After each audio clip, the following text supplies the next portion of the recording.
কারণে কেন্দ্রে দেরিতে আসায় পরীক্ষা না দিতে পারা সেই আনিশা আহমেদ এইচএসসি পরীক্ষায় ফেল করেছেন। তিনি বাংলা ও ইসলামের ইতিহাস বিষয়ে ফেল করেন।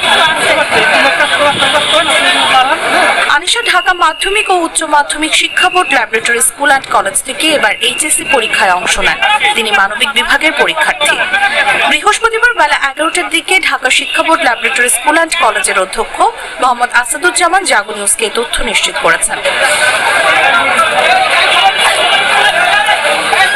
এইচএসসি পরীক্ষা শুরুর প্রথম দিনই ঢাকা শিক্ষা বোর্ড ল্যাবরেটরি স্কুল অ্যান্ড কলেজের পরীক্ষার্থী আনিশা মায়ের অসুস্থতার কারণে সময়মতো পরীক্ষা কেন্দ্রে পৌঁছতে পারেননি।